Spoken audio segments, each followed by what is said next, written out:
have Anke Hassel and Bruno Pallier that have published a very interesting book that linking grow and welfare reform, or perhaps welfare reforms and grow. We will see in the presentation. So they will present that rather briefly, and then we will have two set of comments, one from Soteria and the second from Jan, and then we open for the debate. As always, we keep the format in 1 hour. That's and feel free to send already your question, remark, reflection in the chat for the question time. So this book, they will say that too, but when I open the book, is kind of you have all the names of authors, scholars that you like to read, and you directly see that there is a lot on this book, and that I can just advise you to buy, but Bruno will also present some of the elements and is also very good in doing that. So thank you, Anke and Bruno. I think that Anke will start with a few more words, and then you share the presentation. Anke. Thank you very much, Philippe, for this kind introduction, and thank you very much for inviting us to present our book. This book has had a long journey. We worked on it for more than 5 years, and when we actually started working on this book, it was at the time when we think that the scholarly debate in comparative political economy started to change. It was at the time when the debate about varieties of capitalism had really come to an end or to a standstill, and where scholars were not quite convinced anymore that it was a useful conceptual tool. And at the same time, we had more and more discussions about growth models, and Baccara Pontusson had already started working on the issues of growth models. So that is when we started working on our book, and our book is not primarily about growth, but our book is primarily about welfare state reforms.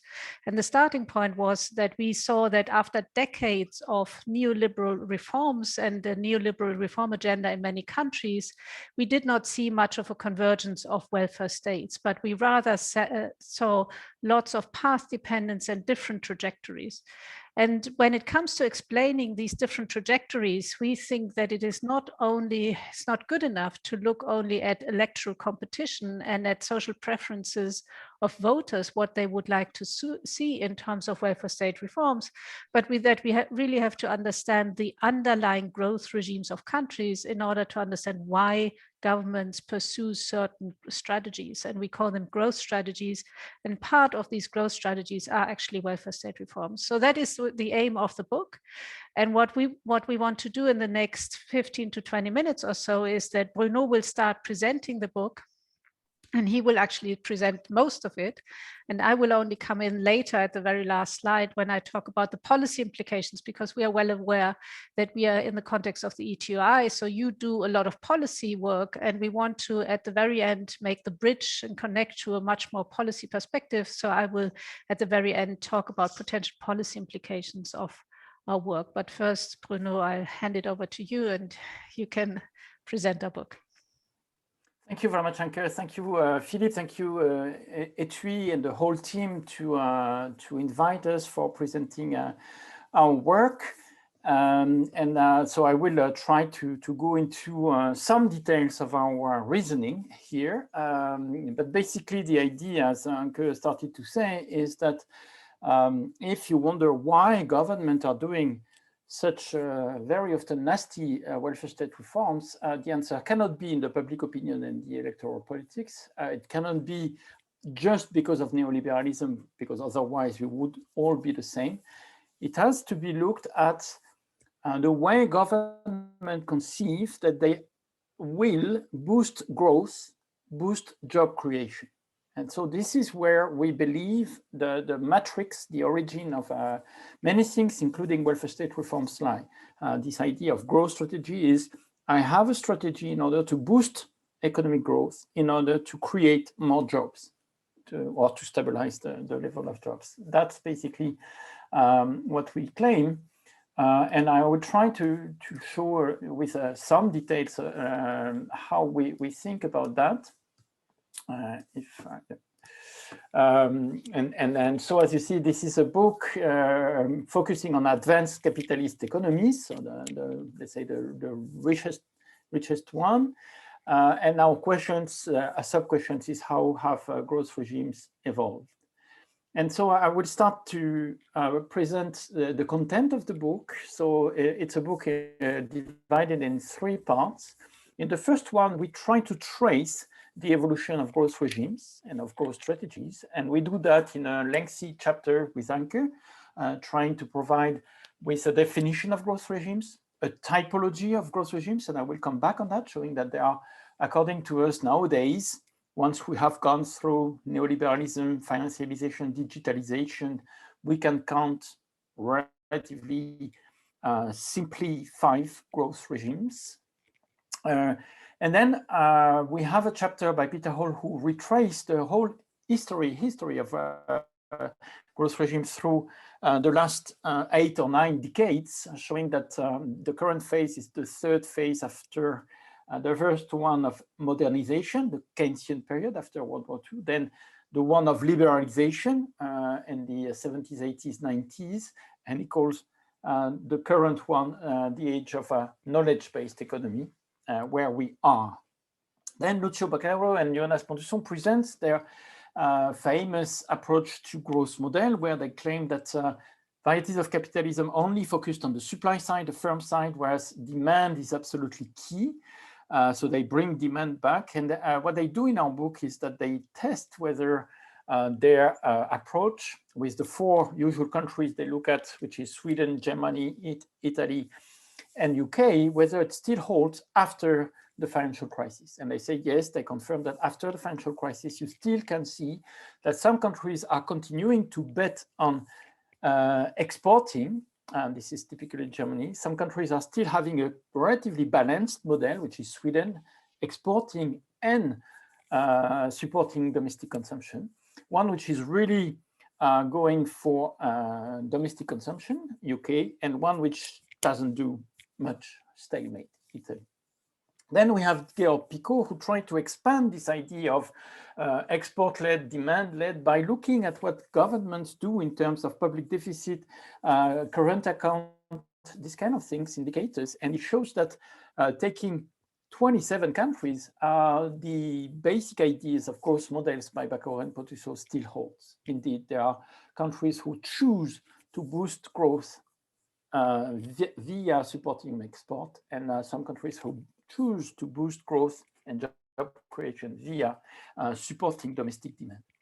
It's of course more complicated than that because he has various strategies into these 2 families, but he shows that. And then Fritz Schamps shows that these categories, export-led growth strategy, domestic demand-led growth strategy, is very helpful in understanding the Eurozone crisis, in the sense that, to put it in a nutshell, Fritz Schamps shows that what happened after the financial crisis is that basically the Lisbon Treaty, the 6-pack, the 2-pack, and so forth and so on, have been made in order to force Southern Europe to become an export-led economy. And basically he says it may work, since what is at stake is to undermine and erode the domestic sectors so that they come to attrition, so that what would survive in Greece or in Spain is the few exporting capacity. So by attrition, Spain, Greece, Italy, or Portugal could become exporters. He says it may work economically, but it will not work politically. And here we are, of course.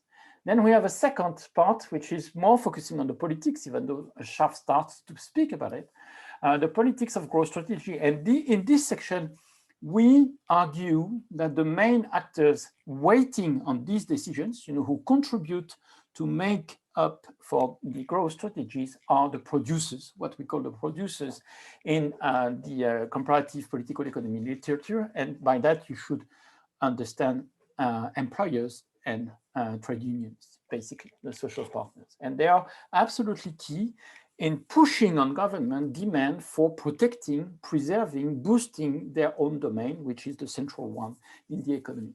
This is what Cathy Thielen shows in studying these three countries, Germany, Sweden, and the Netherlands, and she shows that there has been the usual coalition behind manufacturing industry in Germany that has pushed for reforms so that it would preserve its model, whilst in Sweden there has been a diversification of capitalists. The big rich families have been asking the government to be able to enter the service sectors through privatization.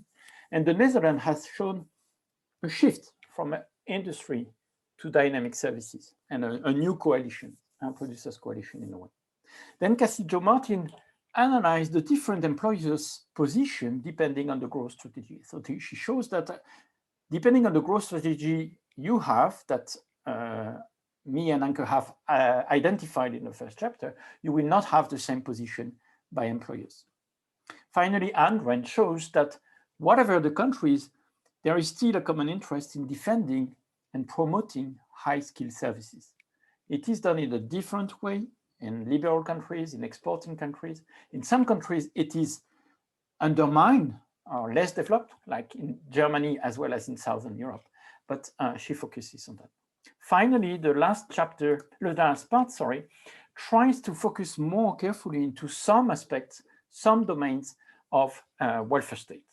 The first chapter is looking at wages, and she shows that basically wage moderation is indeed conducive to more growth and job creation in export-led economies, but certainly not in domestic demand-led economies. It is detrimental to growth and job creation if you implement wage moderation within basically Southern Europe, or at least domestic demand-led growth countries, and also liberal countries, but they don't do that.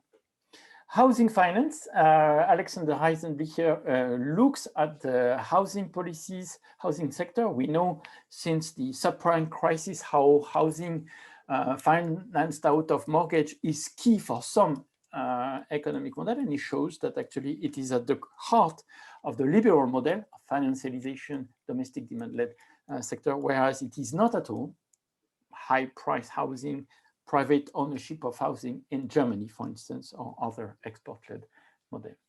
Then Tom Chevalier speaks about youth and the welfare state, education policies, social citizenship policies, and shows that once again, depending on the growth strategy, you don't have the same relationship with your young people, the same kind of social policies and economic policies.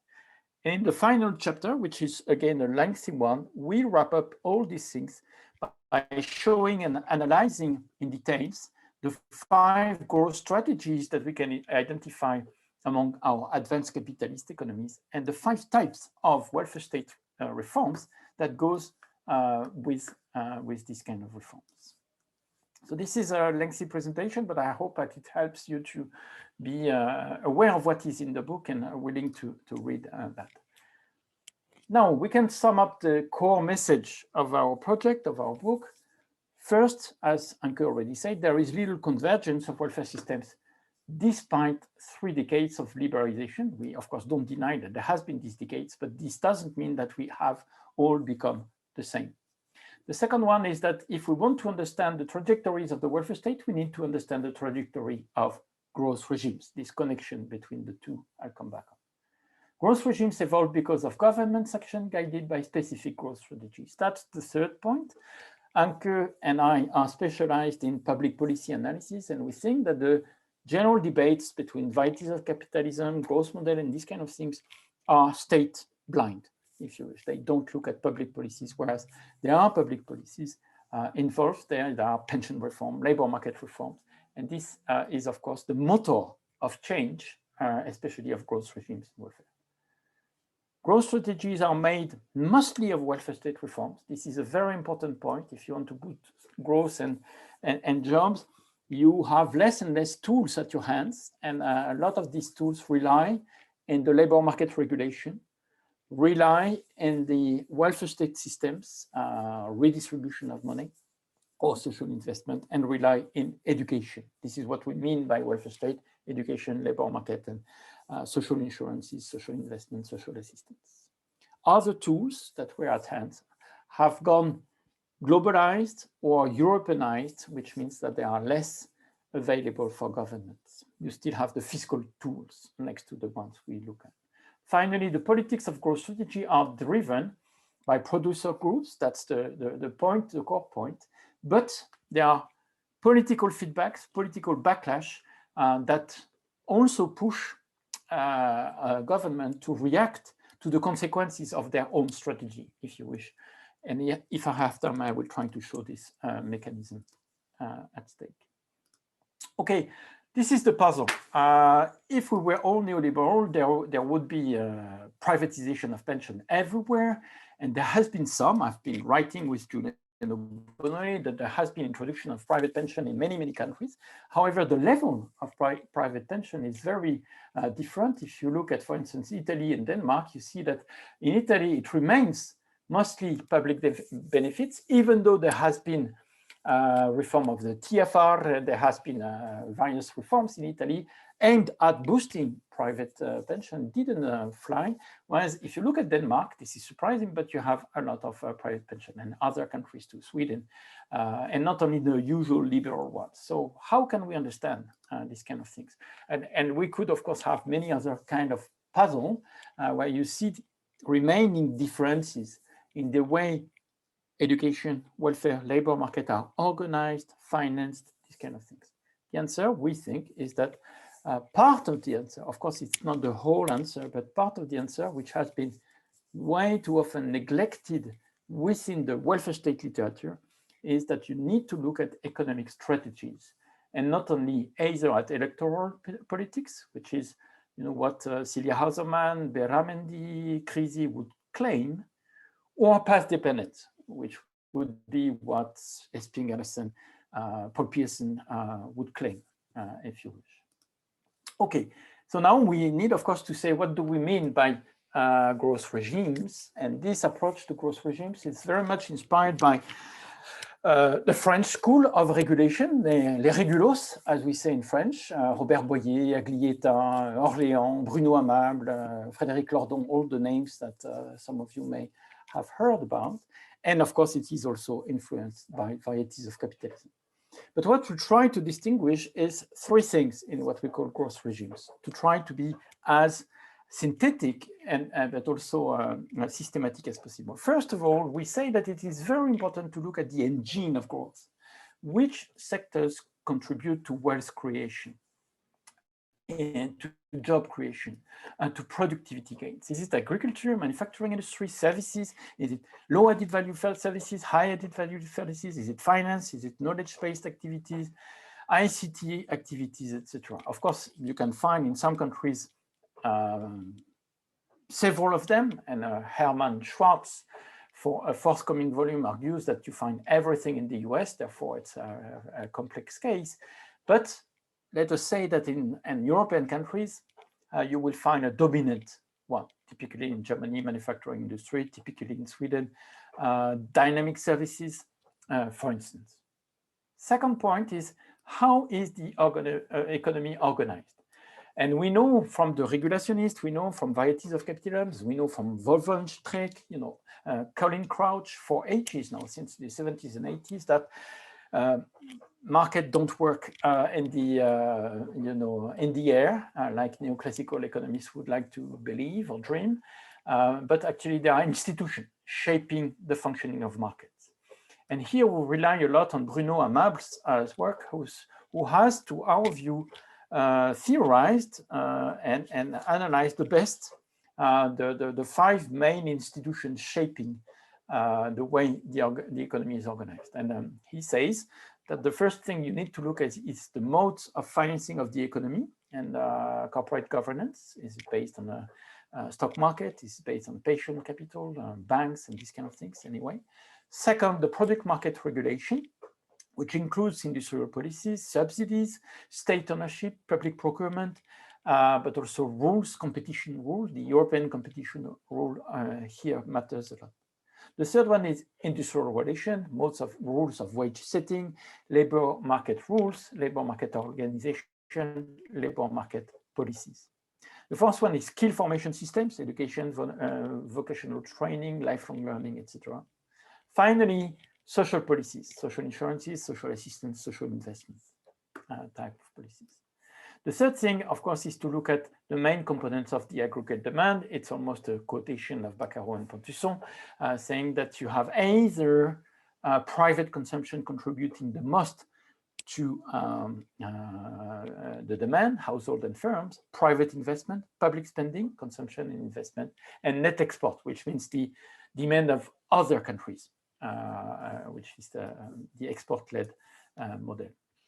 If we look at that, we see in the graph that these 5 institutions who are here, they have an influence on both the supply side of the economy, but also the demand side of the economy. This is a kind of ecumenic graph, which says to, on the one hand, Peter Hall and David Soskis, and on the other hand, Lucio Baccaro and David Soskis and Jonas Pontusson, stop the fight, ceasefire. I mean, it's both, and you don't have to decide which one matters the most.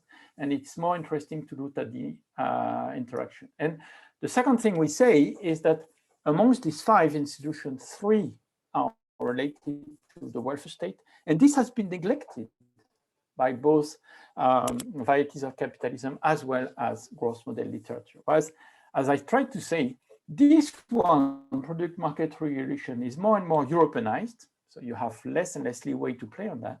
This one has become globalized. BlackRock decides, and it's 15%, and that's it. That's the cost of labor, of capital, sorry.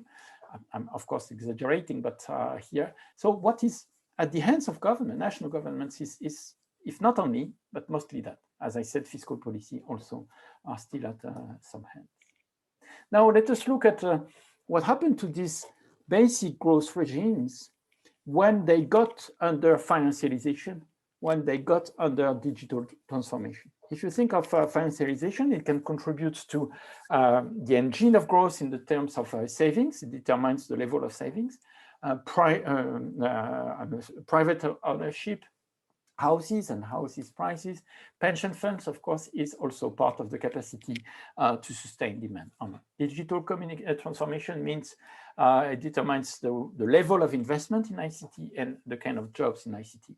To make a very long story short, what we see is that the more financialized the country is, the more ICT jobs it has. And this is a surprising thing. You have the usual suspects, very much financialized: UK, Canada, Ireland, US, Australia. These are the liberal countries, Switzerland. And you're not surprised to see them highly financialized, but they also have a lot of jobs in ICT. But what you also see, more surprise, is Sweden, Denmark, so Nordic countries, highly financialized, or at least for Denmark, and also having a lot of jobs in ICT. So we calculated a correlation here. Okay, how did they come to that situation where they have different levels of financialization, ICT jobs creation, and they also have become even more diversified than before? We claim that it is because of different growth strategies. What is a growth strategy? It is a relatively coherent series of decisions and reforms taken by either governments or producers groups, very often all together. And by producers groups, once again, we mean economic and social actors, in order to boost growth, stimulate job creation in a specific nation, and also the rationale for these decisions, the ideas behind them. Okay. So out of this definition, we identify 5 growth strategies, 3 export-led growth ones, and 2 domestic demand. This is one of the contributions, is that we go further than just saying it's either export or domestic demand. We go further than saying it's only LMEs or CMEs, liberal or coordinated. Actually, we try to be more specific. And we say that one strategy is to bet on exporting high quality manufacturing. If you do that, it means that you try to, on the one hand, control labor costs, wage moderation, precarization of low-skilled services so that they are as cheap as possible, and protect the productive ones. I just heard about some new agreements about high job protection passed a few days ago, right? The last agreements by IG Metall about slight wage increase, job protection, and this is very usual in Germany. We have worked, Anke, myself, Cassie-Hélène, on the fact that this is based on dualization of labor market, dualization of welfare, but also fragmentation of the skill formation system. So here you connect the type of welfare reforms to this idea that this is the way you have to reform your welfare system, your labor market, so that you can support and promote your exporting capacity in the domain of high quality manufacturing. But if you want to have an exporting capacity in dynamic services, which is ICT, where innovation, creation is much more important, what you need to have is a skilled and flexible workforce. And the Nordic countries will say, but well protected. This is not what the American, Californian would say, but this is what the Nordics say.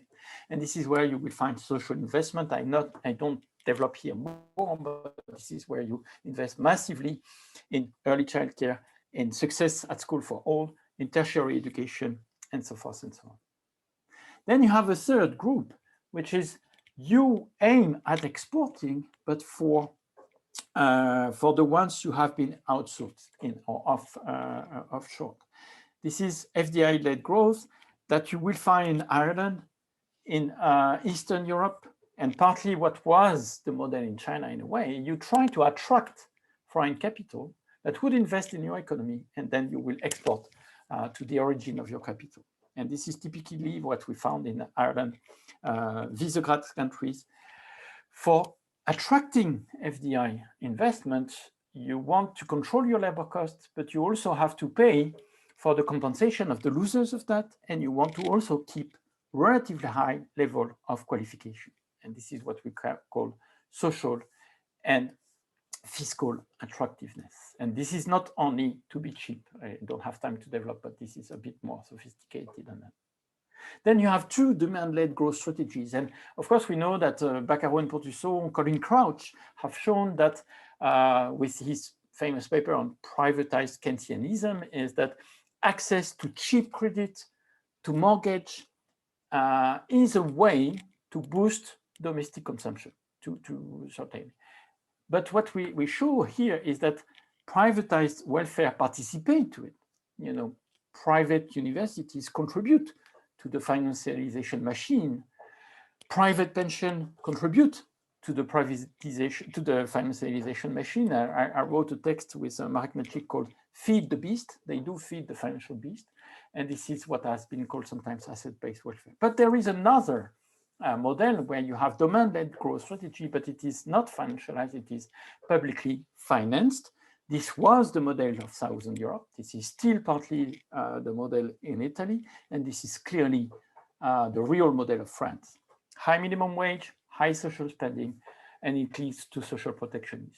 As I said, Fritz Sharp has shown that this model is supposed to disappear because it's not fit with the Lisbon Treaty. It is not fit with the exporting capacities of Germany. Therefore, there has been a European push downwards, especially on Greece and Portugal, but partly on Spain and indirectly on Italy, saying your domestic demand is unsustainable, at least within the Eurozone. Therefore, you have to become poor and you will be competitive because you're poor. This is what we call competitive impoverishment. And I always remember this Greek director of the Greek central bank saying, we have lost 25% of GDP, now we are competitive.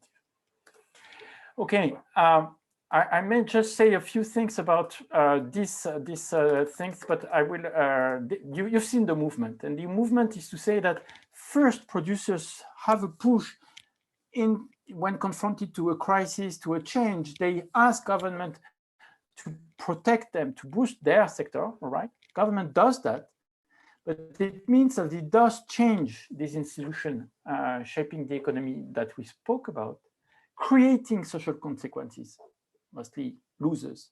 And then losers shout, and they vote, and they put other pressure on that. If we want to understand, producers asked for the wage moderation, reduction of external cost for German industry, therefore led to the Hartz-IV and the Schroeder reforms in the early 2000s. This happened.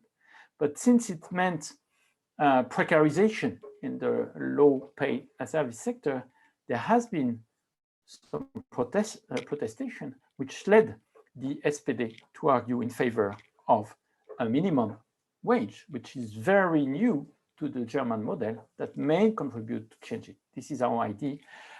It has an impact on the type of capitalism, and this is our view on how does capitalism change by a back and forth feedback effect or backlash effect between producers and politics. And this is where I stop. Anke.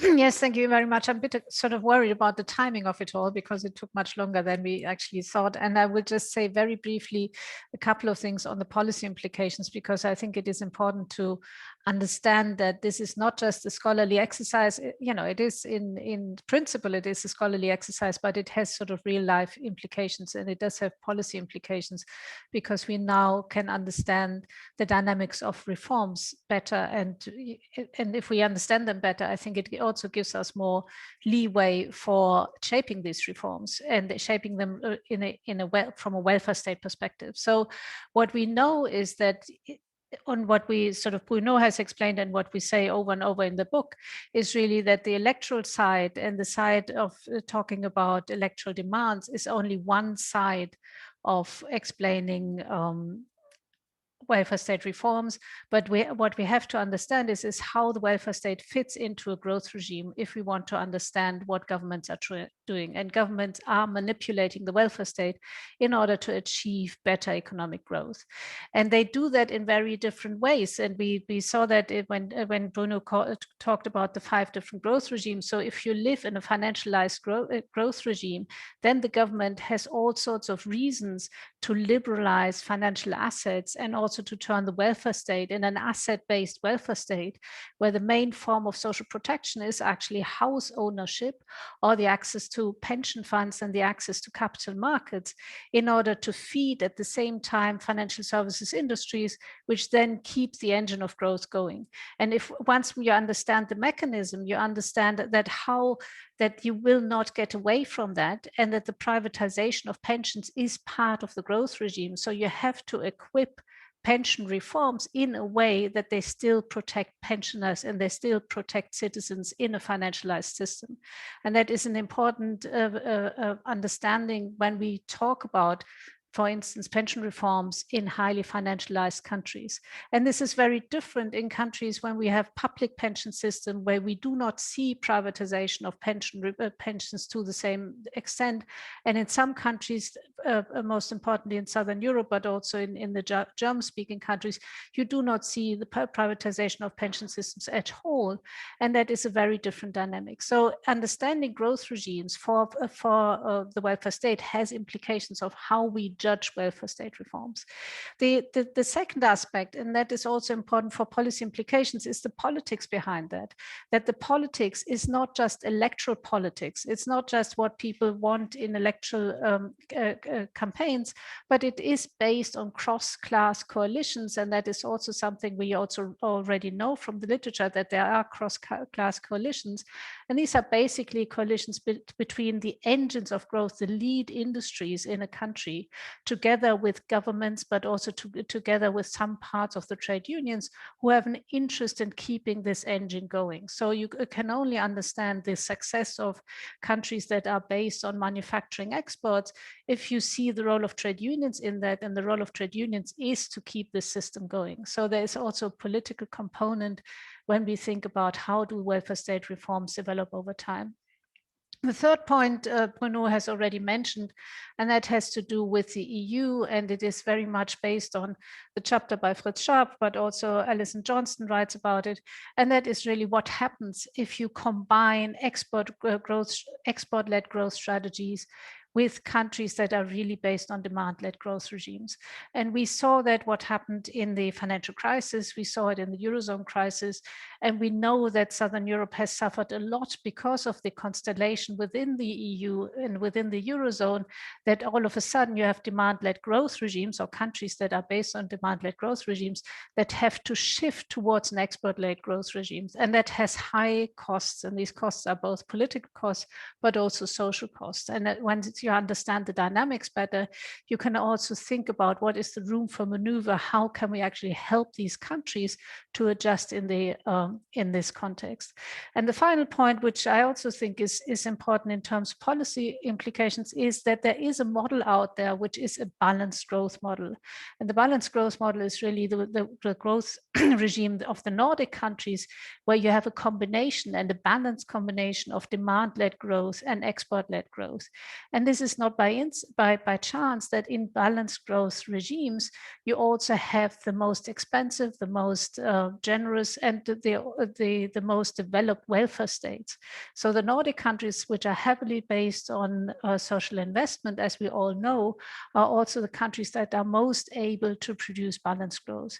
And that is a model which we should look at and which we should learn from when it comes to EU level policy making in order to go towards more balanced growth. So these were my contributions, and I know that we've taken too much time, but thank you all very much. We are very much looking forward to the comments now by Jan and by Soteria. Thank you very much.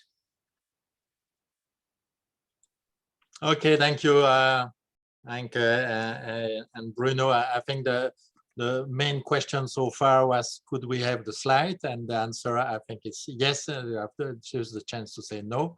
And so that's and a lot of interest that is related to the asking of the slide. So no, if Jan and Soteria, I don't know, Soteria or Jan, who want to go first, but to try to keep the comment in 6 minutes so we can have a debate.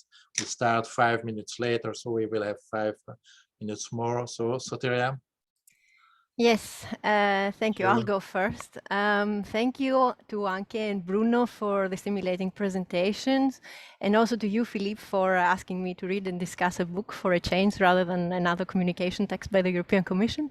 I have been looking forward for quite a while to getting this book into my hands, having seen parts of it being presented in academic conferences back in the good old days when we could still travel and attend in person.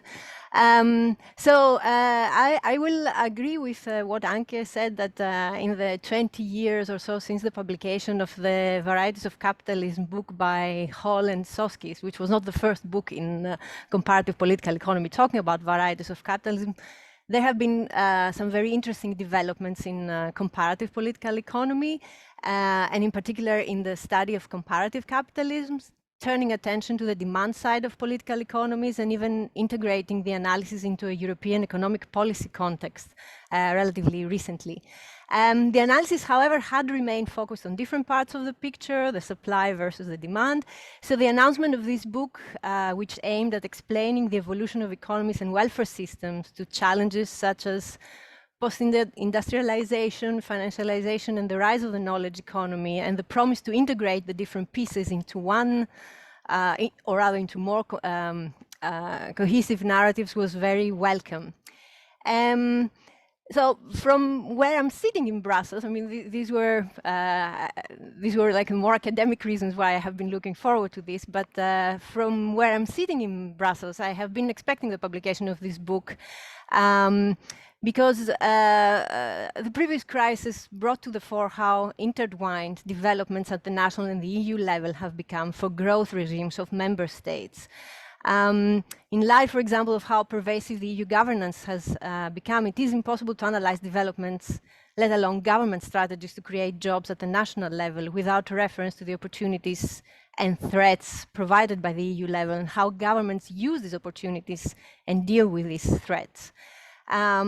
There have even been reform and rethink processes that have been initiated recently at the EU level for both the framework governing the national fiscal policies and the monetary policy strategy of the ECB. While last week there was also, or a little earlier, there was a social summit in Porto where EU leaders agreed on an action plan for implementing the European Pillar in Social Rights in an effort to strengthen the social dimension of the EU and especially the EMU. And the second reason from where I'm sitting in Brussels and in particular at the ETUI, where it has been our priority, is that it seems that capitalism in all its guises and varieties is currently facing an existential challenge, namely that of running against planetary constraint, which we will have to reverse if we want ourselves and our children to live in a livable planet. So to come then to my comments for the book, as the editors mentioned, they come up with 5 different growth regimes which bundle together supply and demand side elements and which are then matched with 5 corresponding welfare state transformations, thus expanding on what we used to have before as dominant varieties.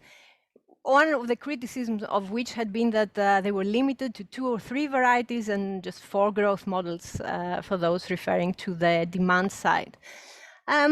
While I do not wish to challenge the position that welfare states have not been converging despite very common pressures facing advanced economies, I have to say that after reading the synthesis of the insights of the book, I had to wonder whether this exercise also shows the limitations of trying to come up with such typology attempts. I mean, I found that there are still countries that are sort of unaccounted for, like where would they be classified under? Whereas I have not always agreed with the description of the model that some countries were classified under. For example, it was mentioned at some point in the conclusions that Italy took advantage of the low interest rates during the EMU era so that it could engineer a public debt-led demand, whereas in fact Italy has been registering public budget primary surpluses since 1995. That would have been the case for Greece, I would say. But I think, as I said, these are the limitations of trying to classify many countries that may look similar in different, in many respects, but they still remain quite different. I also thought that this, this attempt to develop this typology has also, I mean, it must have been a Herculean task given how many different dimensions and pieces of the puzzle from both the demand and the supply side the editors had tried to put together. So I felt that there were certain important aspects of the growth regime that were left out. And some of the connections were not, between the different dimensions were not always taken as forward as I would have thought it is important. So to give 2 examples, I have found the engagement with the macroeconomic policies framework in Europe, most notably the fiscal rules and the policy of the European Central Bank, somewhat elliptic. I mean, there is quite a mention of them when the strategy of competitive impoverishment in the South is mentioned.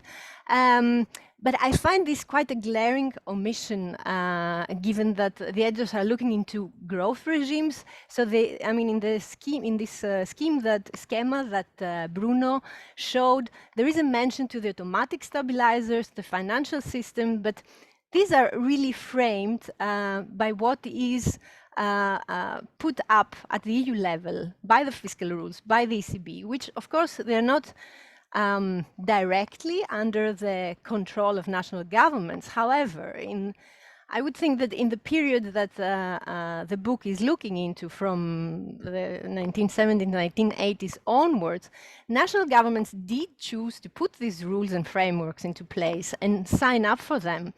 And that should tell us something about their strategies for managing their economies and creating jobs.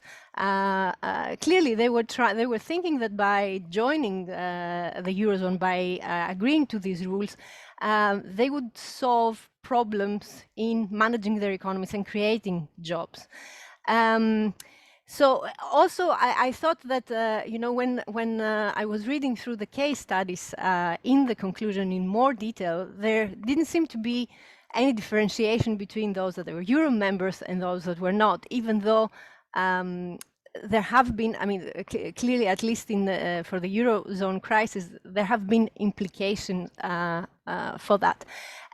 Moreover, when we think about you know, policy implications and current developments, at the moment there seem to be shifts, for example, in the policy of the European Central Bank, which we knew that in the past, if we look into the history of European, of the Economic and Monetary Union, it had been shaped in a way that should be fitting best the export-led growth model of Germany. So what are the likely implications of this shift in the policy of the ECB for the future?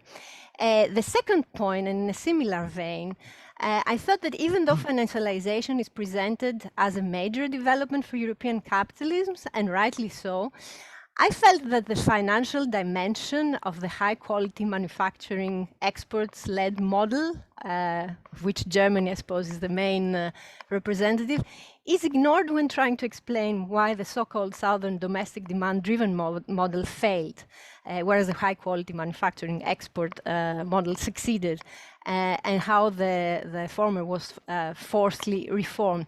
There is a lot of reference that's being made to loss of competitiveness in the South, which, reading between the lines, I think what is really meant is that the South had high current account deficits, which was, of course, a fact, especially in the case of Greece. However, if one looks into research that was done during the crisis, this was the consequence rather than the driving force. And what really drove it was large financial inflows coming from the current account surplus countries like Germany, which, due to their you know, very modest wage growth, due to retained profits, due to the government not spending much, had very high savings that were shifted towards the South in search of high quality assets. And this was what caused the overheating in the southern economies and the increase in their unit labor costs, mostly in their domestic, in their shelter sectors, and not so much in their export. Sotia, if you could just Yes. finish, because it's already 10 minutes, and Sure. then they will not have even time to answer your question. Okay, so what I wanted to say by that is that I don't, while that doesn't mean that you know, the some reforms would not have been necessary in the South to change this model, but I think it doesn't provide the policy implications that would that would really remedy this situation, which, for example, would include the development of safe assets in the euro area, without, as I said, meaning that the southern countries should not develop more outward-looking and high-quality export sectors. So I think that these are missions that are a missed opportunity for the editors to develop their framework of analysis further, so that it provides us with analytical tools to understand the developments in the EU. And while, okay, the comparative political economy means that comparative focuses on the national level, I have the impression that the building blocks of the growth regimes are so influenced by the EU that it's rather futile to try to think that we can analyze them without a reference to the EU level. And to close, I think that the other big question for assessing and developing the proposed framework is how the challenge of transition to a net zero carbon economy can be analyzed with the provided tools. Are different growth regimes, and especially their welfare dimensions, endowing different countries to deal with this transition more easily? So I think that this is one aspect in which you know, the value of the proposed framework will be assessed in the future. Thank you, and I'm sorry for taking so long. No, there you have already one supporter that Carl's say excellent comments, but I'm sorry, I have to keep the time. That's my rule. And so Jan, and if you can do that really in 6 minutes, so we can have the okay. Oh, I can give up my time. Other question. That's good. Anyway, so just briefly, congratulations on this book. I think it's true. The field was getting a bit sort of boring. Everybody sort of criticizing Owen Soskis, and that book was getting quite old. And the growth regimes has brought quite some life into the comparative political economy field, and there is now a debate. So that's great. Congratulations, and yeah, very nice cover. Yeah, I like the book. So I was asked to sort of comment on the so from the East European perspective, and East European countries get a sort of a regime there. It's what FDI finance export-led growth regime, and I'll just briefly comment on that to bring home a sort of more general comment on the typology of growth regimes. And I'm actually intrigued by this focus on the link between growth regimes and welfare states. And well, it may actually surprise many, but I haven't always worked at the DUI. And in my previous life, I used to run a research project at the University of Mannheim, which focused exactly on this topic of links between the growth regimes and welfare states, but in the East European context only. And in the end, actually, we didn't end up writing too much on that link, because we sort of reckoned in the end that we didn't see a strong coupling between the growth regimes in the regions and the welfare states or social policy. We did actually agree with, or we would agree with the argument of that of this book, which is says that these countries need to sort of provide environment which is attractive to sustain the flows of foreign investment. But we thought that actually the investors are quite happy with a variety of sort of social policy sort of regimes and outcomes. And we just before that, so FDI dependence didn't create a strong constraint on the variety of welfare strategies. So we would then sort of put more causal primacy on, issues of path dependency and ideational facts. We had this pension privatization thing, and like the role of when you looked at the business groups, actually it was the more economically marginal domestic groups which were more interested in social policy than the foreign investors. And your book comes with a very different theory or the different argument, which is actually almost the opposite. You say, well, these countries attract investors with specific social and educational policies, and they need to prepare sort of a workforce for FDI.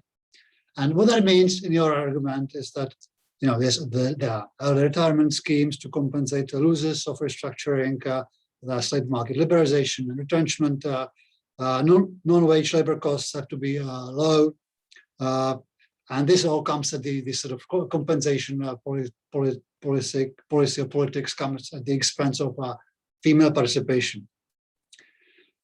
Well, I sort of wonder, because if you look at the early retirement policies, that's a story of before FDI even came. It's the story of Poland and Hungary in the early 90s. The non-wage labor costs actually quite high in the European context, so in the OECD context. They are sort of in many countries on the Belgian levels or German levels. Employment protection legislation, well, it's not particularly sort of liberal, I would say. I think what these states do, actually sort of in the welfare strategies, it varies quite a bit. Most of them spend a lot on pensions. They follow sort of poverty levels. They do keep women out of labor force, but that actually is quite expensive policy if you look at it. That's after retirement, another sort of big spending policy, because it actually costs a lot of money to pay women to stay and take care of children. Maybe more expensive than actually to have proper childcare and the like.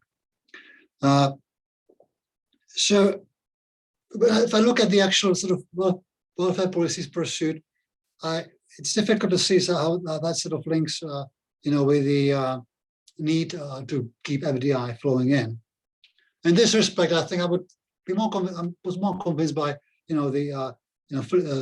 this dependent market economy argument where Blinkendahl and Norke, they said, well, they don't need to compensate losers; they actually need to appease insiders, skilled labor, and they also would argue education policy is not so important.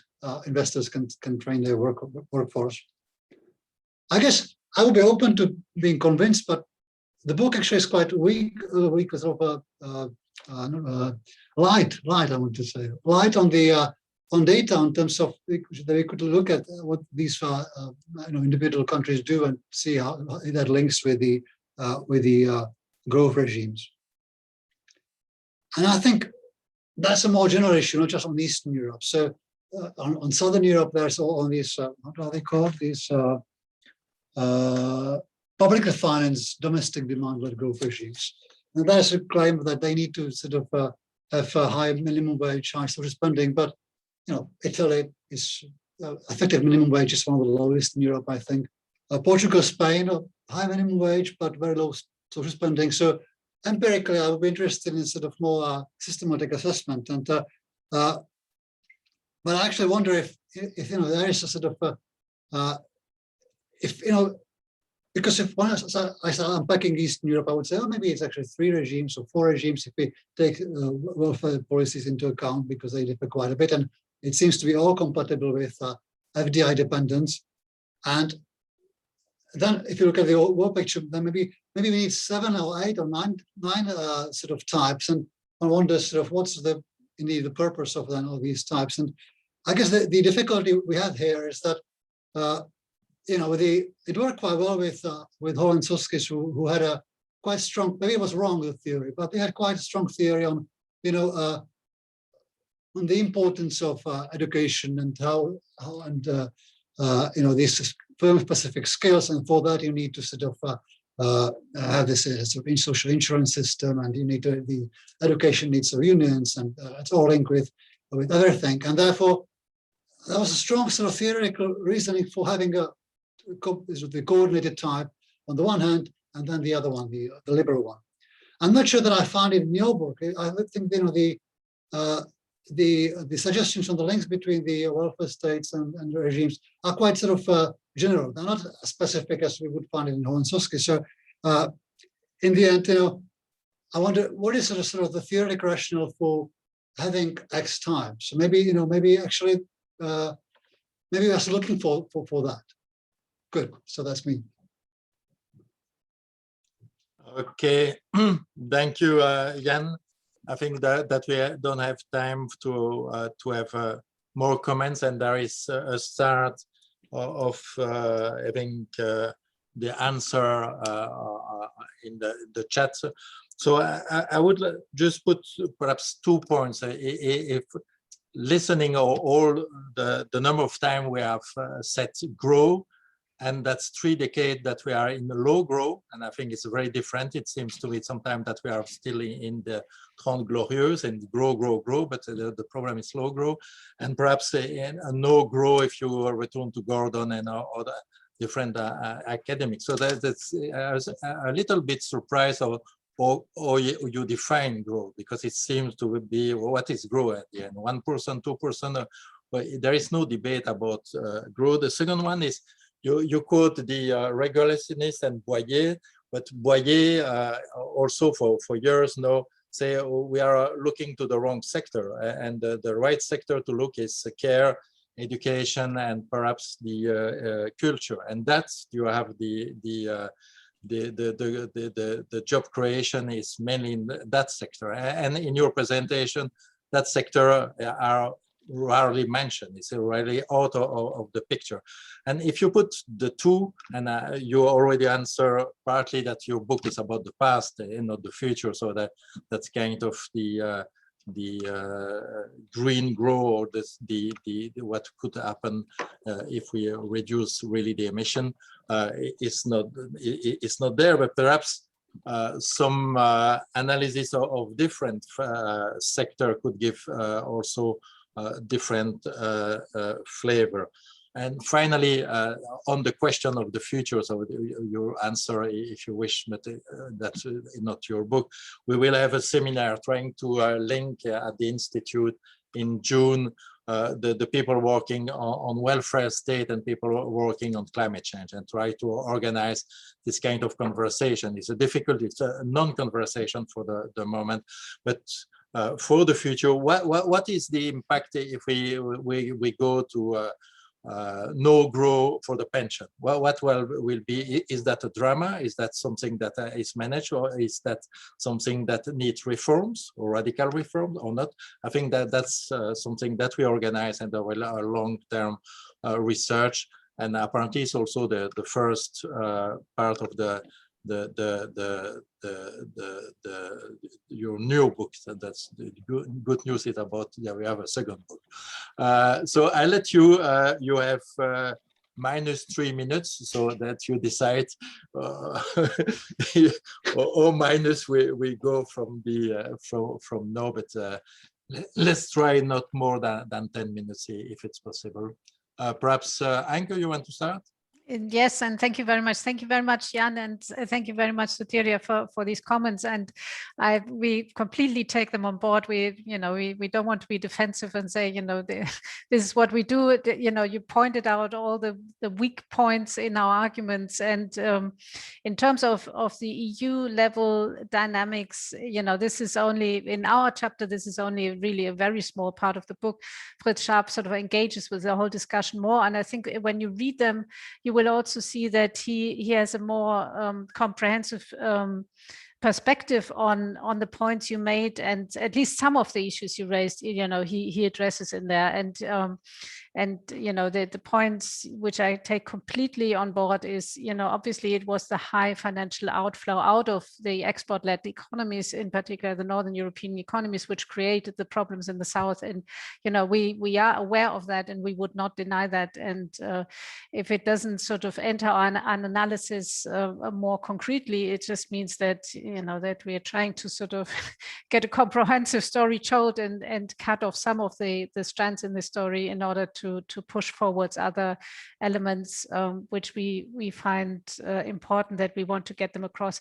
I want to only make a couple of points, and one is about the different typologies and types, and that Jan mentioned, sort of, how useful is it to talk about the types, and our aim is not at all to come up with sort of a definitive number of these are the sort of 5 definitive growth regimes which we can identify. We obviously there are more growth regimes. We also sort of in our second book we have a chapter on Russia, which is obviously has a very different growth regime, and Jan knows that. Jan wrote a whole book about transition economies, and he has been sort of very inspiring for us, your work on the topic. And it is not about sort of finding a definite number of these things. And our approach is also to branch out and to see sort of various trajectories in various directions in order to take these things into account. And our sort of conceptual offer to you, or to those people who are interested in these matters, is really to say, let's look at growth regimes as an interplay between the demand side and the supply side, and recognize that there are sort of some ingredients which we find in all of these economies. And this is the composition of demand. This is the engine of growth, which is a particular sector. And these are the various institutional spheres, and the welfare state plays a big role in that. And this might be sort of obvious to most people who deal with these issues, but it's just sort of our terminology which we want to use in order to understand these things better. And it is not about sort of, this is the definite answer.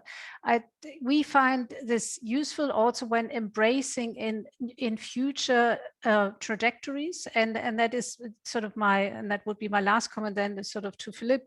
Why don't we talk about the care sector as an engine of growth? Because the governments, when we study government policies, they do not identify care as an engine for growth. Yeah, they might, some countries and some government policies, try to specialize in health health as an industry and health as in a growth industry is very well understood, and there are a number of countries who invite, you know, health tourists or people from other countries coming to use health services in their countries as an engine for growth. But they do not talk about their own care sector as an engine for growth, but their own care sector in many instances is a cost element from a government perspective. So what we're trying to do is really to understand, you know, how governments think about their own economies.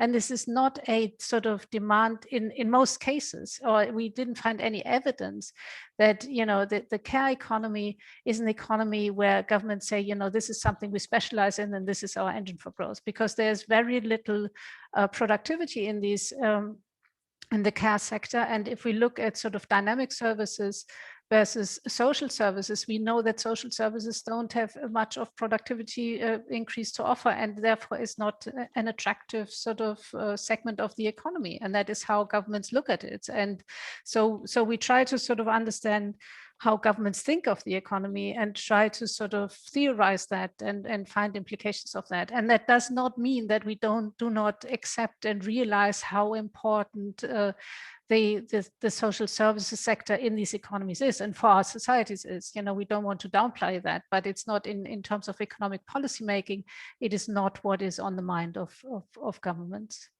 Bruno? Yeah, I think I'd like to start with apparently a misunderstanding of what we are doing in this book. You are expecting us to provide you with a policy program as if we were politicians or trade unions. We are not. We are academic. We study the real world, which is very disappointing. Very disappointing. Agree. Very inegalitarian. But that's the way it works. And I have always thought that if you don't understand the way the world works, you will not be able to change it.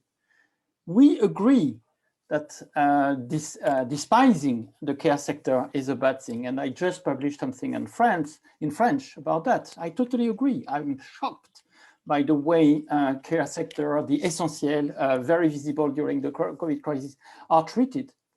And I try to analyze that. This is this paper in French. I agree that this is a great disappointment to see no capacity to build up a political coalition towards a carbon-free transition. But let us start from realizing that. Let us try to understand, how do governments think? And they think in terms of jobs creation, and they believe that you can only have jobs if you have growth. So I'm not saying this is here forever. I'm not saying this is good. I'm just saying this is the way they think up to now. Now, I think that thanks to this mechanism, we try to understand, which is there are some political feedback, for political backlash, and this is how things change, that we may have some hope. Clearly, there was some comments in the chat that the fact that during this COVID crisis, Germany changed its stance, and this is clearly for political reasons.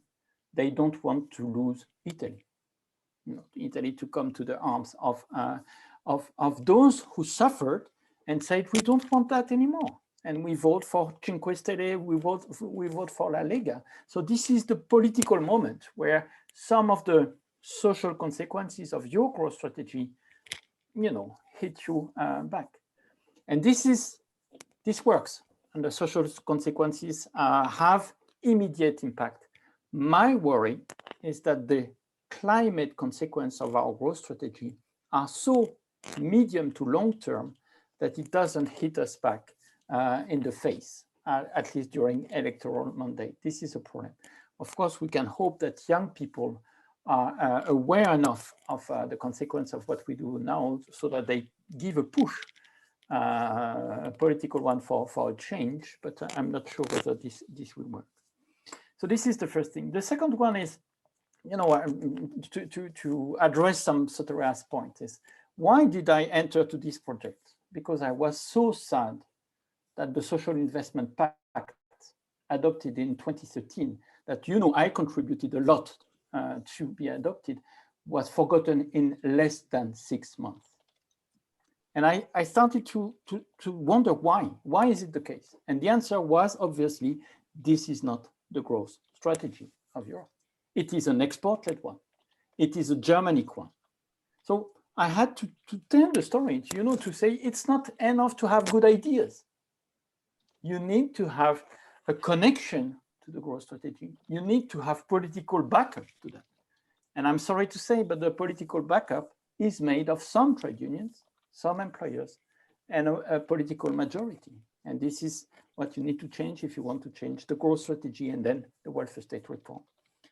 The other point I want to make, Sotiria, is that you spoke a lot about macroeconomics. You didn't speak about the welfare state. And as we said from the start, we want to speak about the welfare state. You want another book, but that's not this one. This one is about welfare state reforms and how can we understand that? And in that sense, we also look at the European policies as much as they do influence national welfare state reform, because as we know, welfare states are still manipulated at the national level, even though, and we acknowledge that, I'm the first one, I've been writing a lot on that, that the EU level plays and weighs a lot on national welfare state reforms capacities. Then I'm very pleased with Jan's comments, because I recognize so much the harsh criticism made on the Jospetai Spingadersen in 1990 that I think we will become famous. I mean, this has always been, oh no, that's not the right types, it's different, it's not 5, it should be 7 or 6. I'm so happy to have this kind of discussion because I know that then it creates at least a lively debate. The point here is, let us say that the basic argument is that we try to excerpt from a complex reality simpler things that are usually called ideal times.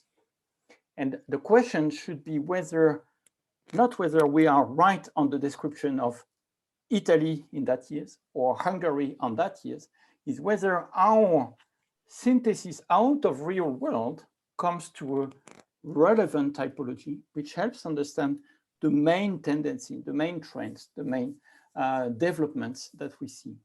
And we hope, and this is what Max Weber said, the typology is made for, and we hope that it helps to bring more subtlety in the vision of the world than just saying it's a two world, you know, CME, LMEs, or export-led, demand-led, without complexifying too much. You know, when you have a 27 times typology, then it doesn't help much. That's one of the ambition of the thing, but certainly not to be true to the complexities of the difference between Hungary and Czech Republic or Italy and Spain. This partly we hope to have in the second book, which will be national case studies. And here the question is, are our types helping you to understand the reality, the complexities of one country? Is the connection between growth regime, growth strategy, and welfare state reforms a good connection to understand some of the content of welfare state reforms? These are the kind of stress test of that we will check in the second book. And of course, in the second book, there will be much more details and data, Jan, about the realities of the cases. Thank you very much for your very insightful comments. Okay, thank you both. Thank you, Sotiria and Jan. I think that we didn't have a long time for the debate, but at least it was a lively debate. And I want to not to add another layer because we have minus 15 now. So we take note that we will have in 1-2 years another debate on the new book. I think that as you have seen in the chat, the comments are very positive, and I'm sure that those who have not yet bought this book will do that now. And thank you, and I hope now that the figures are better for COVID, that we will at one point to be able to have a normal or more hybrid events. Keep safe, and see you for the next event of the institute. You will find all on our website. Thank you again, Anke and Bruno. It was Thanks for the invitation. Good. Bye. Goodbye. Thank you.